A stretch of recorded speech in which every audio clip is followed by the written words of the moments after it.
jovial atmosphere. It sounds like you've partaken in a R&R or two or something alternative. But we just like to get started with the official part of the Land Cruiser Prado launch to tell you more about the vehicle. But before I do that, I'd like to say a very big warm welcome to our President and CEO, Mr. Andrew Kirby. It's rare for us to have him on a media launch, so I'm very appreciative of that fact. And I think that signifies just how important this model, Prado is truly a landmark model for Toyota as a whole, as a company. And it's the first model in, or a new generation in quite a number of years. This ushering in the 5th generation. And Andrew is a Prado driver himself now, so he's very much familiar with the product, and I think even you were impressed with its capabilities. We saw him rescue the one Leon. So that hands-on experience definitely entered there. Liana, sorry, we'll try and move on to. I'm sure someone will come up with something tomorrow that will take over the baton from you. So without any further ado, I'd also like to welcome our General Manager of Marketing, Tasneem Lorgat. Most of you have now met Tasneem at the previous launches, but there are some new faces on this launch, so thank you, Taz, for being with us. And then finally, I'm going to hand you over to Nicole to do the product presentation. Nicole is a Senior Manager of the Land Cruiser. She looks after the Land Cruiser group, as well as Hilux and Fortune. So over to you, Nicole.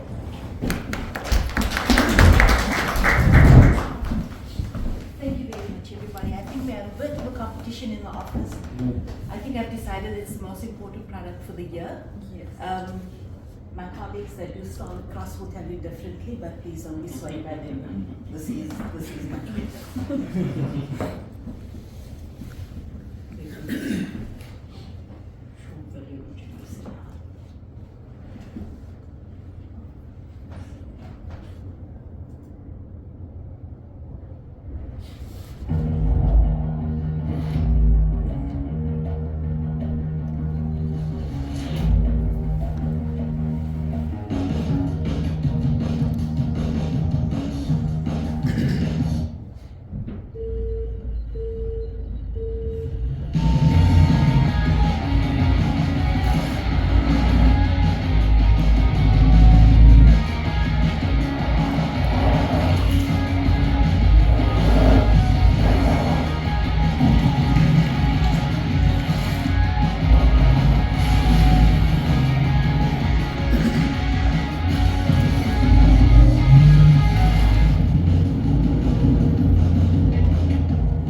So we just start.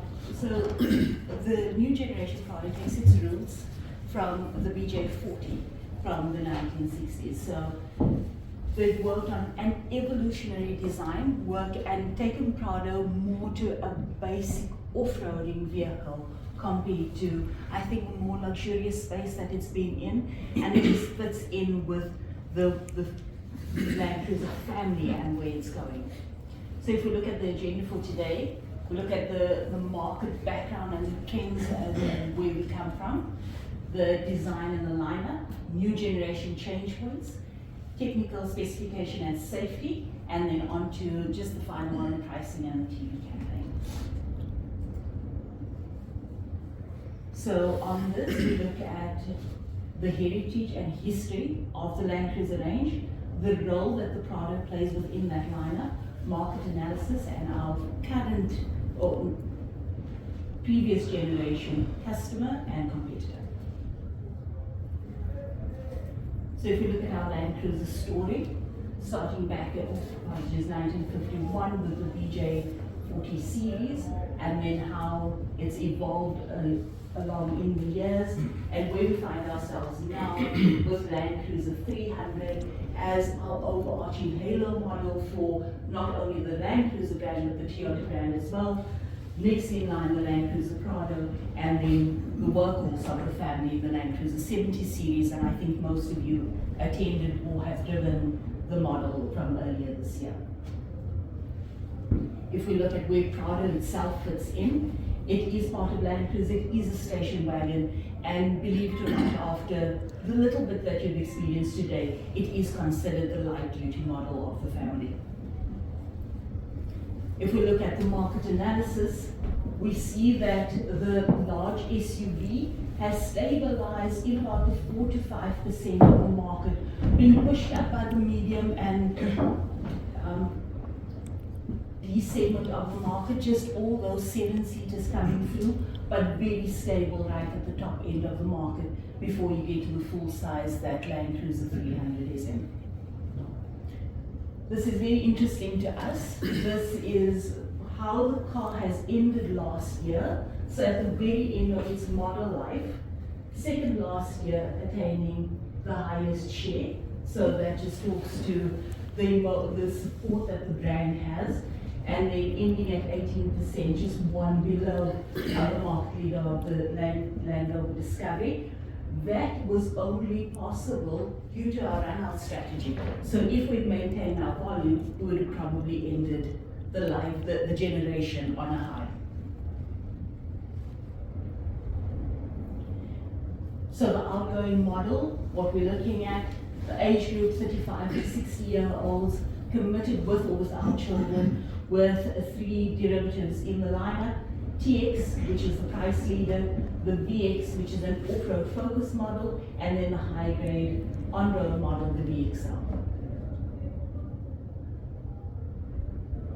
The primary competitor, not only for that model, but also the model that we're introducing is the Land Rover Defender. So, grade by grade, TX, the Land Rover Defender, specifically competes against the SE derivative, then the VX against the X Dynamic, and then the VXL X Dynamic HSC D300. So what is notable is the age group that the Land Rover Defender has managed to get to. So ours is slightly older, but they have managed to convert those customers starting quite early, 25 to 49 years old, but the same sort of lifestyle category.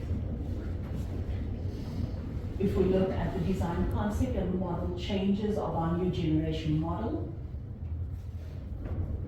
so the design concept is back to the roots. So very big focuses on maneuverability, simplicity of design that enhances that maneuverability, functionality of the car, and then emphasis on the unique Land Cruiser styling coming through. If we look at our changes to the model lineup going forward, or what we've introduced, where we've introduced you to the TX model as the price leader, we've now upgraded the specification and it's now a mid-grade model, and then moved the VX into a more focused off-road model on the VXR. And the specification for the first edition is based on the VXR with slightly less spec in that model.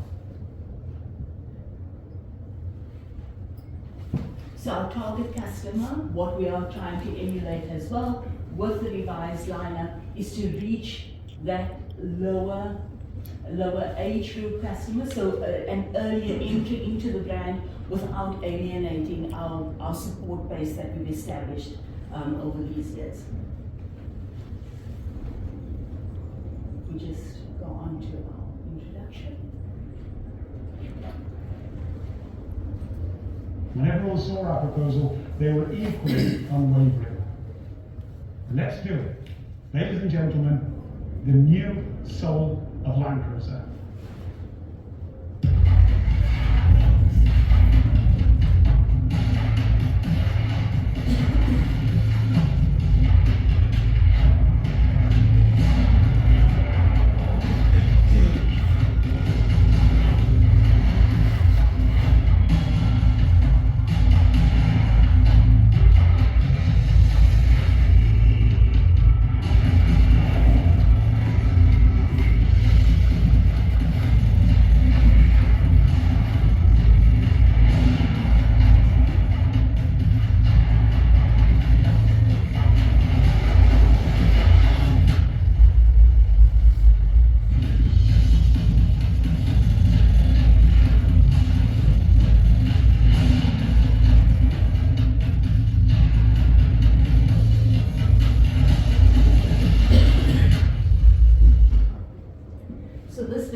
models. You've been introduced to them as well, but as I think you'll agree, quite a big departure from the previous Prado design to the new generation styling. And I think it has been well received by customers, by dealers, and I hope by yourselves as well.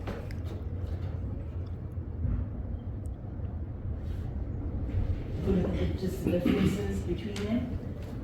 The first generation, for the first edition, was introduced just as a limited supply period, and it should have been before the introduction of the full range. There were a few production issues, and then they ended up coming quite closely together. The first edition was then produced just a month earlier, and so it necessitated the launch of both of them at the same time.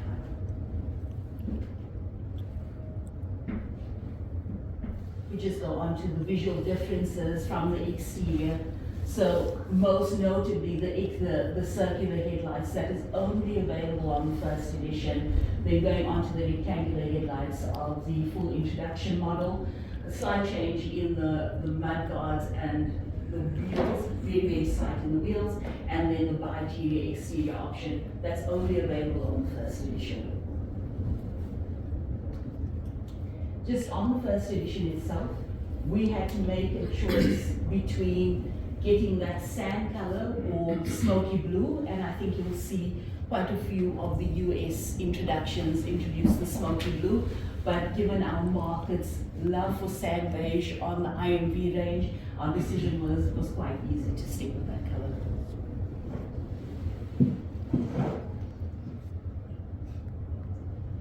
Just a reminder of first edition and then full introduction. Just compared to the outgoing model, the car is longer and wider, and there's an improvement in the third row occupant space.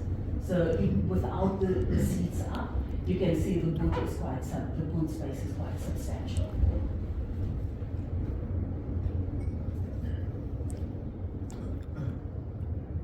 Exterior design changes.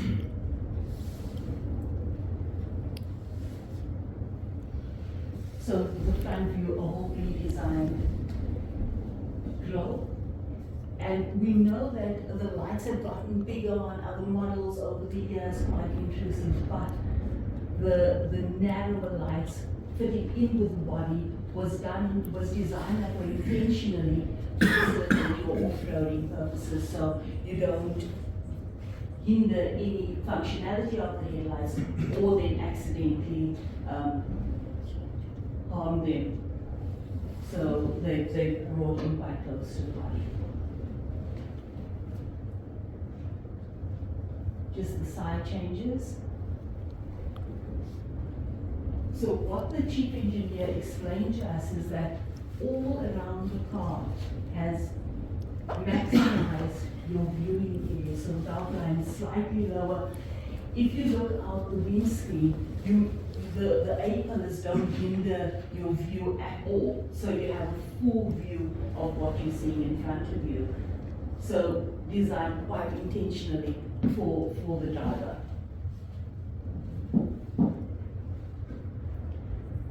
Just on the rear, I know we've not intentionally upset people, but the spare tire has gone underneath, which then compromises the secondary fuel tank, so it is small, about 40 liters, but I think you'll see maximizing the space has given that benefit as well. And then we have the hatch opening on the power back door. So it can't be used simultaneously, you have to use either or, but it's quite a nifty addition to this model.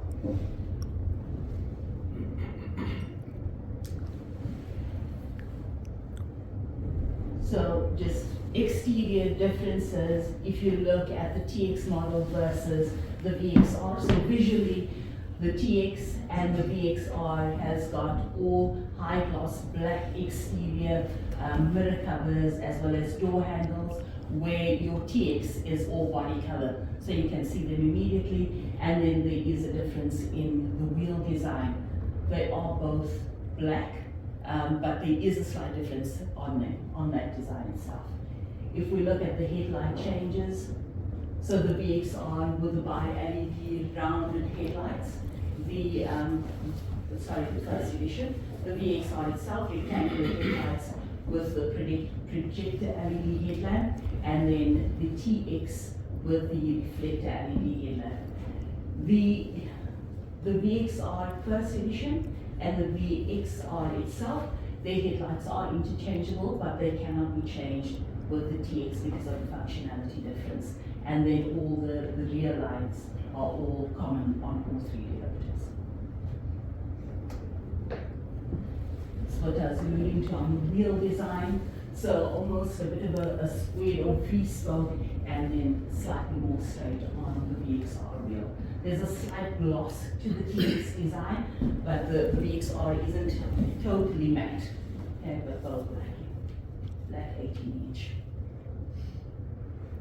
If we look at our color lines that we've introduced, sand and sand bitone, exclusively available on first edition, and then adding to the first edition, platinum pearl white and avant-garde bronze, and then avant-garde bronze and pearl white are part of the full introduction as well. We have a new color, smoky gray. We do have one of those units here. It is a flat gray and not metallic. Then we have the glacier white and two versions of black. The normal black has slightly less pigmentation in it, and then the attitude black has got slightly more metallic flex to it. Just if we look at the interior changes, a whole new display, not only on the audio unit, but also on the combi meter, updated wheel design, additional driver knee pads, electronic park brake, tire pressure monitoring system, so you can see all redesigned on the interior as well as the exterior. If we look at the horizontal instrumentation panel on the inside, so drawing your eye to your instrumentation, but also then clearing it quite nicely to have a full view of the windscreen. We look at the 7 seats. So both our models have got the 7 seats. The TX is manual retraction, where the VXR is automatic. I think it works quite nicely for us. And then our trim options, first edition, with first edition insignia in various parts of the cabin. Then TX and VX are available in black. Then TX in a beige called Chateau, and then VX are in the dark chestnut.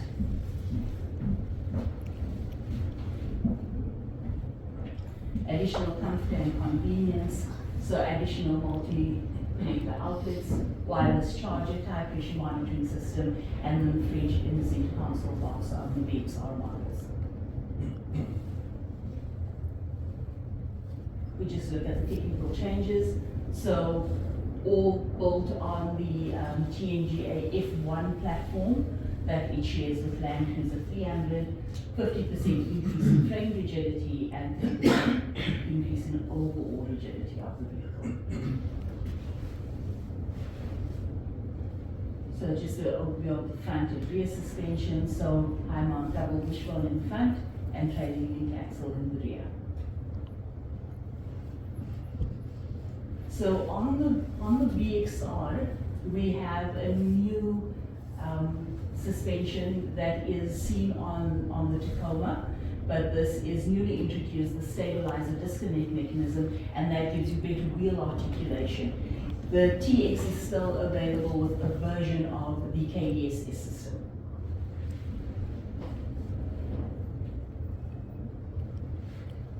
Just an indication of, so both the vehicle itself has changed over from the hydraulic power steering system to the electronic power steering system, including an electronic power brake, and it's just the changes in the engine structure to facilitate the changes.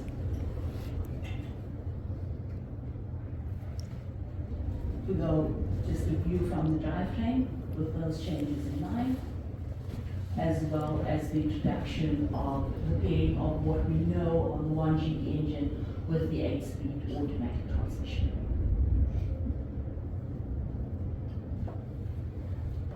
So on those technical changes, we see improvement all around performance under severe conditions, as well as noise and vibration reduction. So I think you'll agree with me that overall the car is 100% improved from the outgoing model, which wasn't a bad model to begin with. So it just shows the big improvements on this car. Just safety enhancements, safe exit assist. So it works with a blind spot monitor. So if the blind spot monitor detects oncoming bicycles, vehicles, any sort of traffic, it then won't let the doors open. And as I say, working in connection with that blind spot monitor. And then ultra wideband. So ultra wideband is not new. It's new on this vehicle now. I think other manufacturers have introduced it as well, but this is really to combat relay attacks. Dual ultra wideband. And then on an upgrade to the Toyota Safety Sense from the Safety Sense 1 to Safety Sense 3.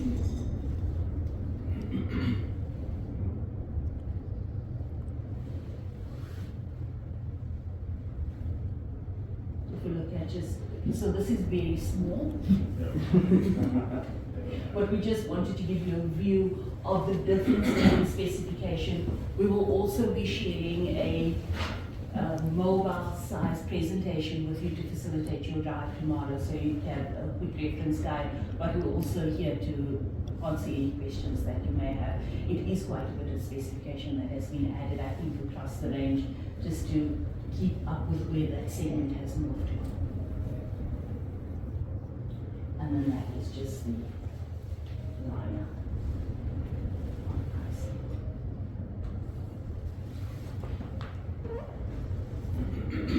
Obviously, the first edition models will fall away. Once all the units, we don't have any units left ourselves, so once they're all out of the system, it will all be done, and then we'll see what we can replace that with, because I think it's worked exceptionally well. And then we have the TX and the VX upgrades.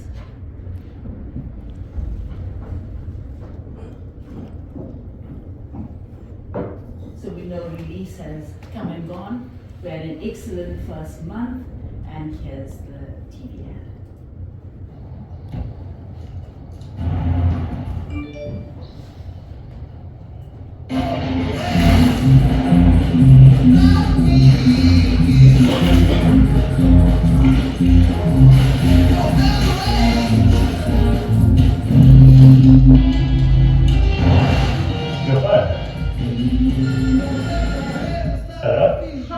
Hi, I think you have my phone. Your new Land Cruiser Prado, truly masterful.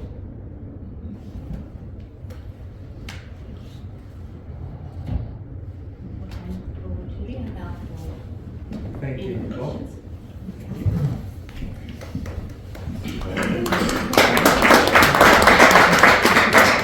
Don't run away too far in case Brendan.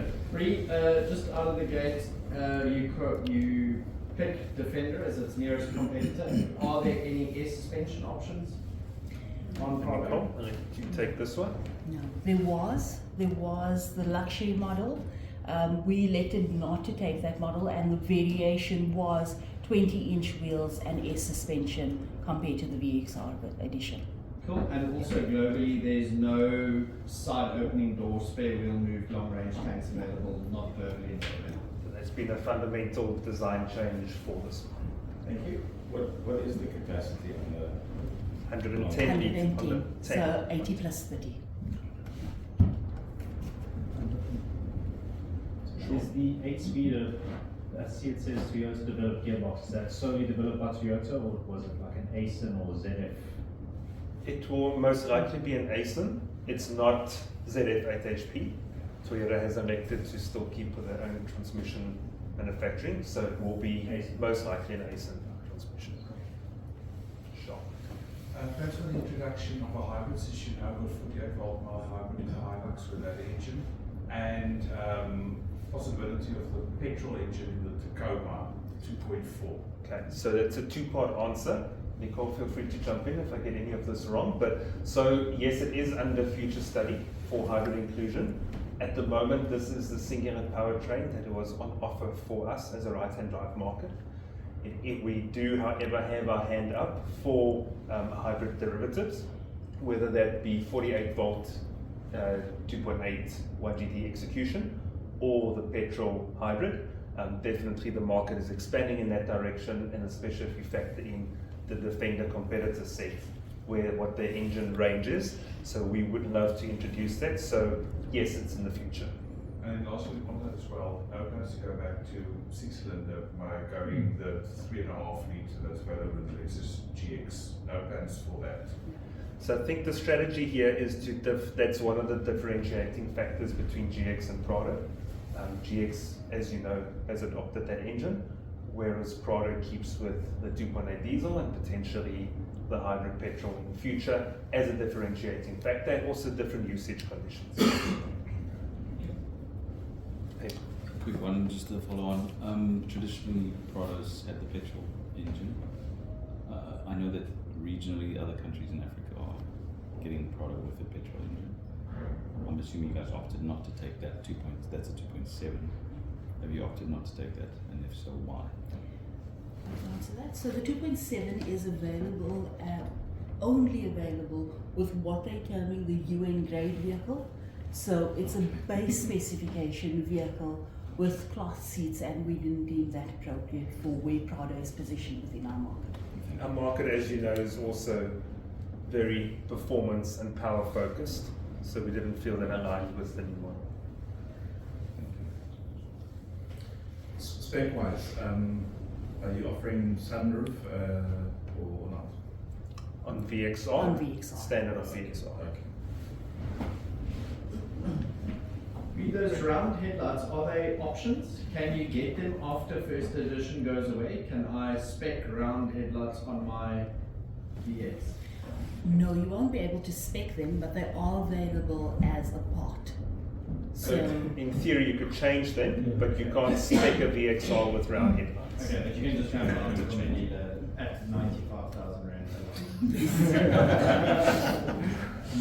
Hypothetically. How many first editions were built? There are about 300 of them for if our you- market. Yeah. For our market. Good. A follow-on question from Brendan's question about the lighting. So, are the projector headlamps available, the VX projector headlamps available also as a part to swap out the reflector headlamps on the TX? She made that comment in the presentation, those are not reverse compatible.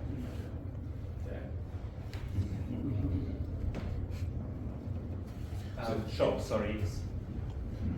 Plans for a GR Sport derivative? There's always plans for a US. So we'll invite you to that launch when it happens. So if I'm a customer and I want to order first edition, I know you said they're all sold out, right? So I can't get at all, even sort of a wait list, nothing? No. Yeah. So the production was before the full introduction vehicles, so produced first. So as we stand now, there won't be a rerun of the first edition model.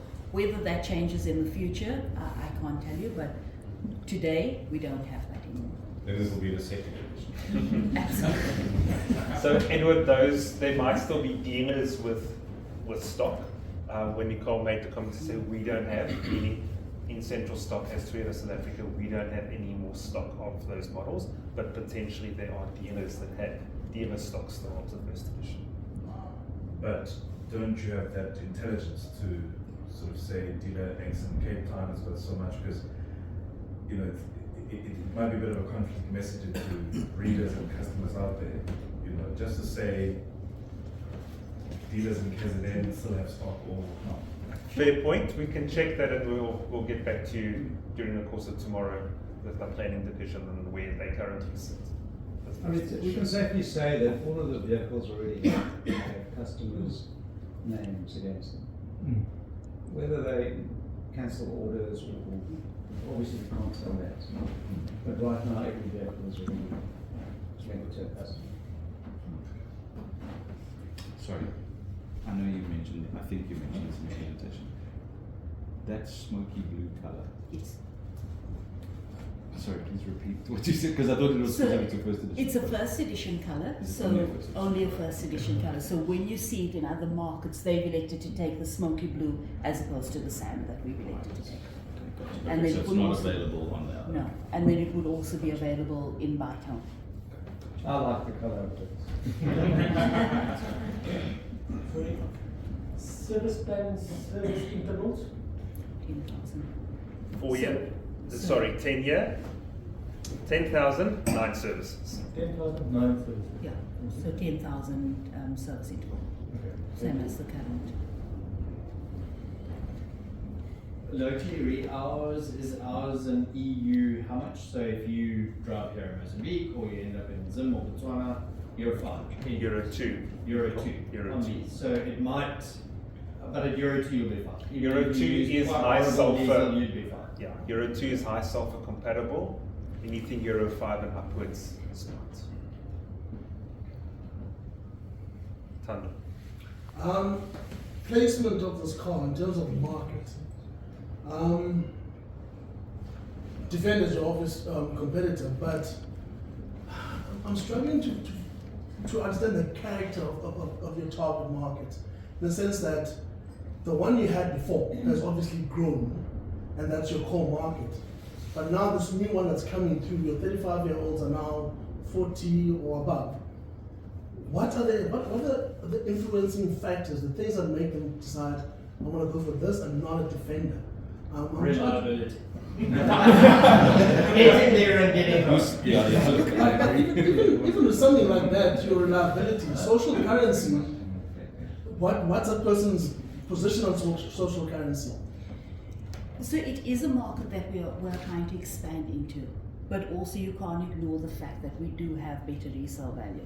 So if you're looking at what you're paying for and what you get after a few years, if you do the calculation and you just objective between the two, I think you could be swayed because the product is substantially better and better looking than the outgoing car. Tando, in marketing speak, Defender's an image buyer, whereas Prado is still image conscious, but more of a sensible buyer. Social currency versus retail. We're hoping that we climb in the social currency as well, because I think the car looks really, really good. It is. I think for me, one of the biggest worries I have is when you have a car as capable as this, and you almost have to justify why you have it. It doesn't make sense for me. It's good enough as a product. You shouldn't have to say, I've got a product because these are the sensible reasons. Yeah. It should sell itself.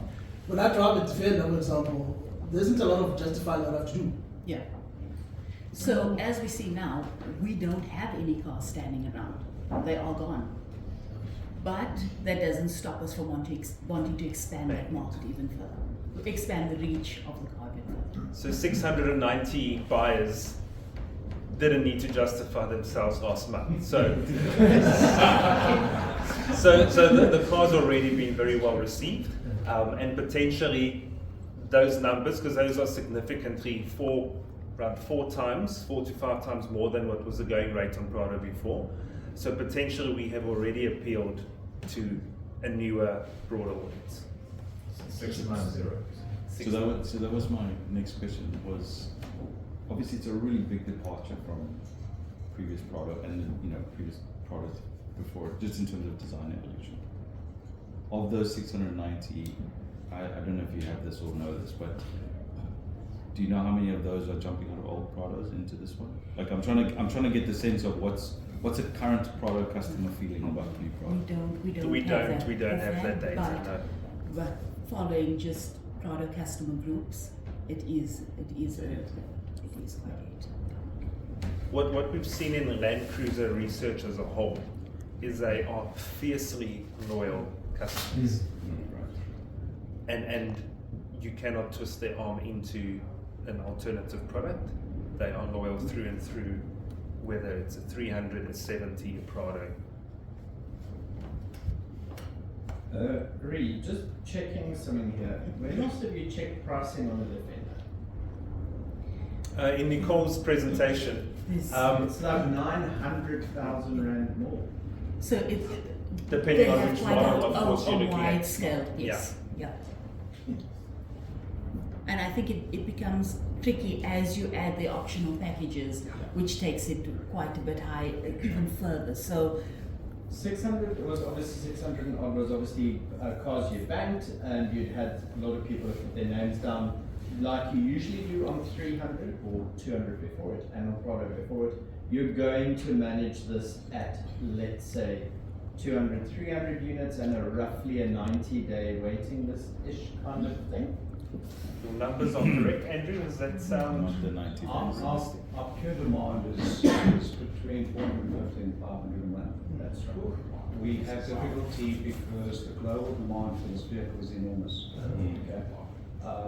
Markets around the world have really responded much better than we anticipated. Our planning volumes, compared to what we now see is possible, were a lot lower. Okay. So we're going to fight for allocation, but initially it looks like pure demand is 455. That's high. Well, you made the point about the pricing, right? This is a really, we made the decision not to go and overprice the car, right? Just because we're in competition. Is we think this is the right price point for this package here. And if we have to recreate a segment, that's fine. We'll recreate a segment we've done it before. And I think the car's got that capability. So you think 3,500 units by December? We don't have allocation of that yet. Okay. So that's why I said pure demand. We're really fighting to get to that. If we got it, I would never have a problem saying to you, we could easily sell it. While I do understand that Defender is obviously like your competitor now, will it not more be also the Blue Opal's Platinum Everest Platinum? Nicole, I'll let you take this one. that's what they've said. You just So that's where they've positioned the car when they introduced it last year. Our stance is that we still see it as a pure Fortuner competitor with a much higher price point. And I don't, from the looks of it, our customers don't see them as competitive vehicles. Oh. So yeah. So your Prado customer does not even think about the Platinum? No, not at all. Not of the Everest range. So our customers are still seeing Fortuner and Everest side by side.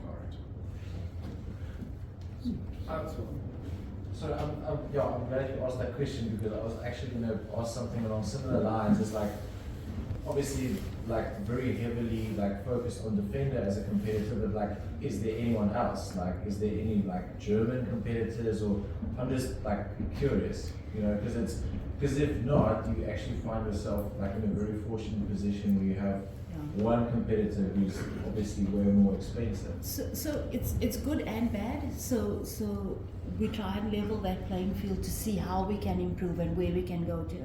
The German marks are very, very good, but they do lack in the functionality of the car.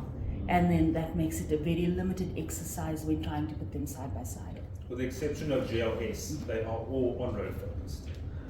This is the only ladder frame, right? In that segment. There's no other people on the ladder frame. Correct. So that's a big differentiating point, is that this is still ladder frame, which brings its inherent 4x4 capability with it, whereas the German brands, Land Rover, Range Rover, Jaguar, all of those products are of course unibody and more on-road biased. But also exactly the question I asked on air suspension, specifically the fact that this does not have air suspension is what's going to sell it. Yeah. Because it's exactly that. It's not a service item. So it's a light duty in the Land Cruiser world, But not in heavy duty capability. in comparison to Yeah. It's a nice summary. So we do see quite a few Chinese brands coming through right now that we are investigating, and we do take them quite seriously. Just what we don't know is the durability. So we've looked at them and and the specification is very good. The price points are a lot higher than we would expect them to be, but we would only have a full view of that durability in about 5 or 6 years' time. So you're talking about the GWM tank? Yes. Okay. If there aren't any further questions, I'm going to hand over to Andrew to just give you a little bit of perspective about Toyota and our strategic direction and developments in industry. Thank you. I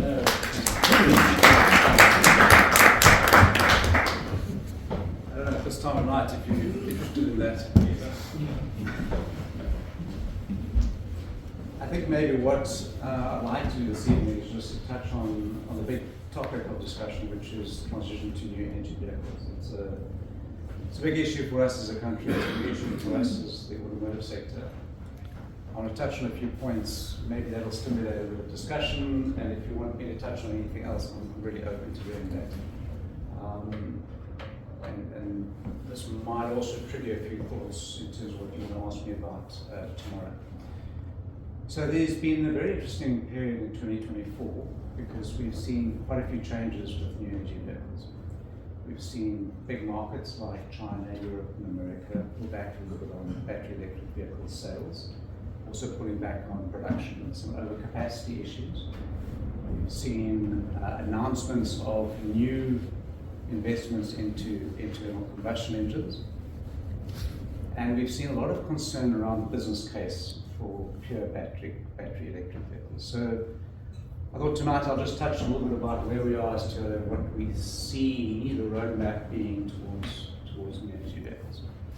So I think it's important that we try and balance the different focus areas to be able to have a sustainable transition in South Africa. We have a unique market and a unique set of circumstances, and we need to always bear this in mind. So the one is, how do we accelerate the transition to decarbonisation in our market? And I use that word intentionally, not accelerate the transition to electric vehicles, but to decarbonisation.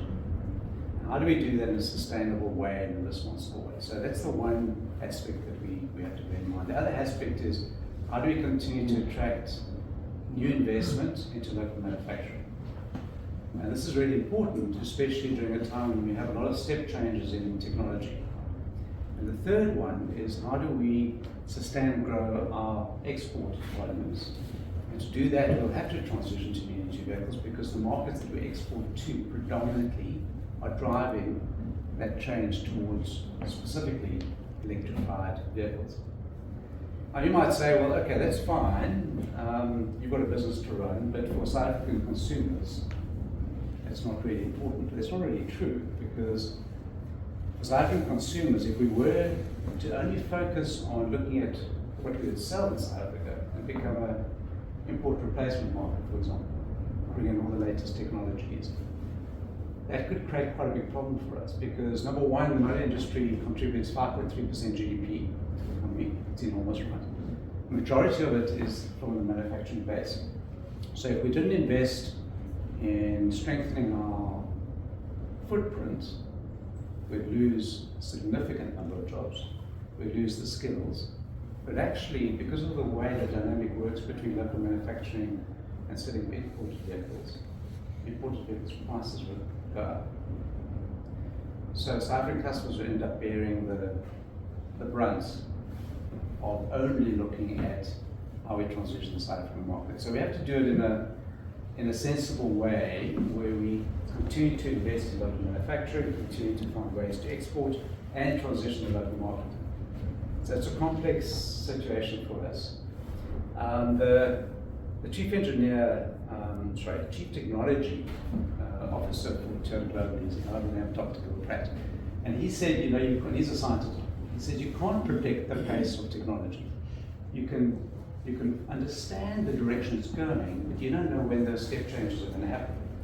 So yes, we've all been talking for years about the fact that for batteries, for example, costs will come down, the performance of the batteries will go up, and the size will come down. But to be able to predict exactly how that's going to happen and to what extent is quite difficult. I've already been privy to what's going to happen in the next 4 or 5 years within Toyota, but that's not enough for me to say what's going to happen by 2035. So how do we position ourselves to manage this transition in an appropriate way where our customers benefit, but we also sustain the business, sustain the jobs, sustain the massive value addition in South Africa. So if we think about it, first of all, in terms of transitioning the South African market, we have to also just think about how to decarbonize as quick as we can. So the one argument, and you might be familiar with it, but I think it's quite an important one, is that we have to think about the speed at which a battery electric vehicle, a fuel cell electric vehicle, a plug-in hybrid, or a hybrid can decarbonize a market. And how do we make sure that we do that in a sensible way? So roughly, if you look at the price elasticity and the current value cost relationship with battery electric vehicles, we could sell 25 hybrids for one battery electric vehicle. 25 hybrids for one battery electric vehicle. Simply because, and we really do, right? You can see what I'll go to some figures a bit later. So a hybrid will reduce the carbon emissions by roughly a third. So if you do the calculation, hybrids will decarbonize a market 3 times faster than battery electric vehicle. And plug-in hybrids somewhere around 1.5 to 2 times faster than the battery electric vehicle. Now obviously as the technology changes and the costs come down and the performances go up, that relationship will slowly change. You've heard us talk about our multi-pathway strategy, but it's a real concern for the fact that different vehicles are used in totally different ways and will need different types of drivetrains. We've just been driving the Prado. If that was a battery electric vehicle and you put it through an off-road type course with a load cycle varies like this, you know that your range is not going to be much. And if you were to talk to a South African farmer, if you were to talk to somebody who's in a city driving a small passenger car, each of them would have different needs and different technologies would be better suited to one than the other. So we want to try and find a way in which we can address all of the different technologies. Now we're talking about 7. Fuel cell electric vehicles, battery electric vehicles, plug-in, hybrid, carbon neutral fuel, hydrogen, gas, ice, and ice. So the range is getting quite large. So we're looking quite carefully at saying how do we make sure that we decarbonize the market as quick as possible. We also know that minerals used in batteries are obviously scarce. So how do we responsibly use those scarce minerals and do it in a way that's going to give us some sustainability? Of course, we also don't have this infrastructure in South Africa.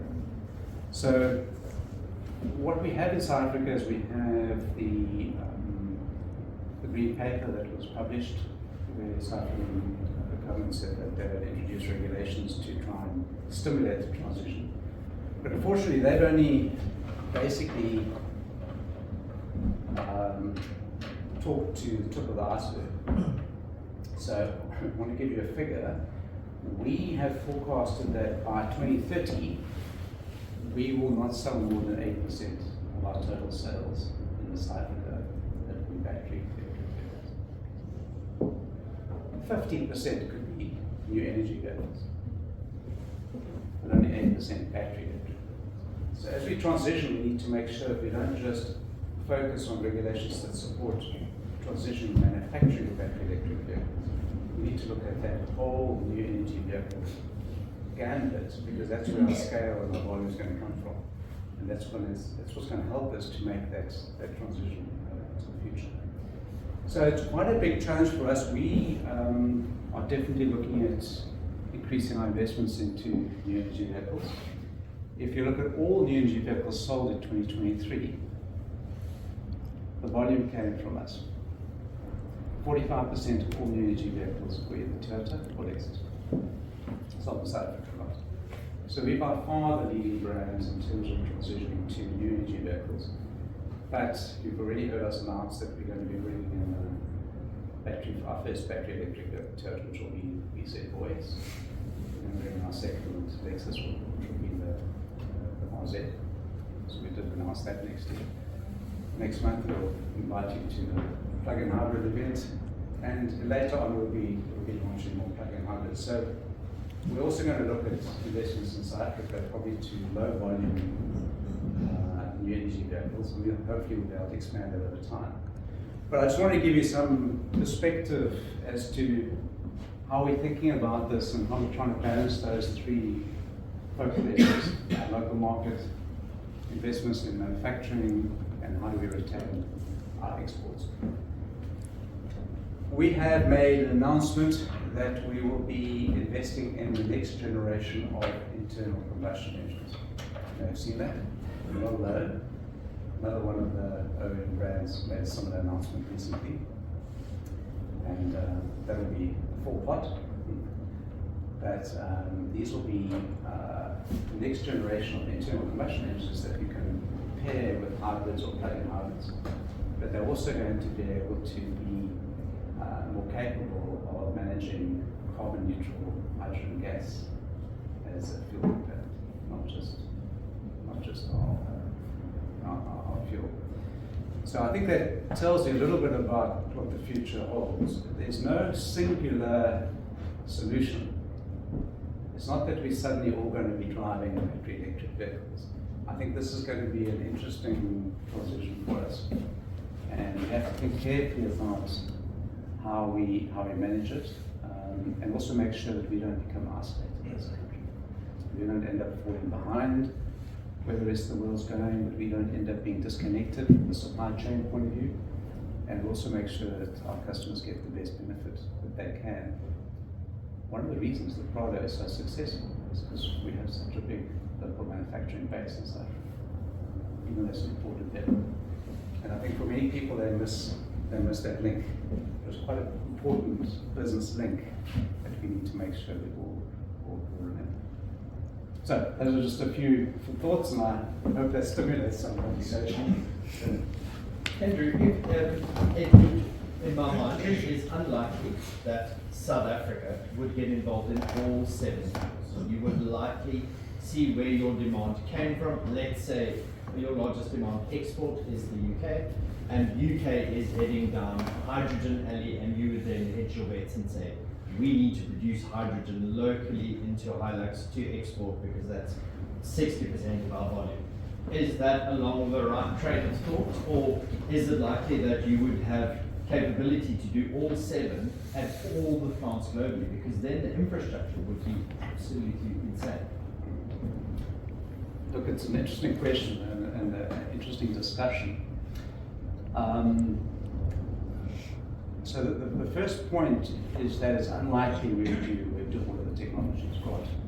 And it's unlikely in South Africa that we'd be able to generate, for example, carbon neutral fuel in an economically viable way in the near future. Could we establish a hydrogen supply chain? I think that's going to take us a long time. We've got 350 electric charging stations at the moment. We've got on that state. But could we establish key hydrogen refueling stations on main routes for long-haul trucks and buses that could make those elements viable? I think yes. Would that mean that it would be viable for passenger cars? Maybe not. Does that mean that we won't look at a fuel cell electric Hilux? No, maybe we could, because as you said, there's a big market in the UK, and we wouldn't have to worry about the local infrastructure. But these are the challenges we're going to have inside. If I were to tell you that the next generation of plug-in hybrid will have a 200-kilometer EV range on its own, how would that change your mind about buying a plug-in hybrid as opposed to the BEV? Because during the week you would commute 100% zero emissions, and if you went away for a weekend and happened to be a long distance drive, you'd rather have a plug-in hybrid as a sense of knowing that you're not ever going to get stuck. So it depends how this technology changes and what price point we can bring from that plug-in hybrid. So I think we will definitely have battery electric plug-in hybrid and hybrids. I think in South Africa we're going to have a internal combustion engine fuel-driven drivetrain, so that's really 4. Fuel cell, I think, is going to be very limited to specific needs, largely heavy load, long haul type of needs in the beginning. Yes, exactly. And I think carbon neutral fuel is a way. But it's not something we should discount, and I don't see that we're going to have hydrogen gas supply all over the country. We can't even get natural gas supply all over the country, right? We can't even get CNC all over the country. So I think that's a long way. Okay, thank you. Andrew, given that in fact hybrid in the broader African context is probably the most efficient and swiftest way to decarbonize, if the free trade agreement was actually finally signed, how would that change what you are doing in perspective for the rest of Africa that you're involved in? So I think it's very important that the free trade agreement is accelerated, because it's going to open up the rest of the continent for us, and it will really support growing our footprint in South Africa. What is interesting though is that the different countries in Africa are all taking very different approaches. You know, if you think about Rwanda, for example, even Mauritius now, that's put 0 import duties on hybrids. They're a lot more progressive, but most markets in Africa are looking for access to market. They don't have well-structured public transport systems, and access to mobility is key. And can't really afford to cross-subsidize into new energy vehicles. So my feeling at the moment, if we were to open up more access to other countries with a free trade agreement, that would actually increase ICE volumes more than anything else. Yeah, but again, you know, if we can get hybrid to be even more attractive than it is right now. I mean, in South Africa, I've got more demand on a cross hybrid than I have on an ICE. So, you know, if that trend continues, we can ensure that for bigger vehicles, that price premium on hybrid comes down. I think we're going to see a shift to hybrids, because it's actually a great driving experience. And that's important. We mustn't forget about it, right? People actually want to enjoy what they're driving. So it's important that we balance it. Thank you. Okay, thank you for the great insights. Thank you.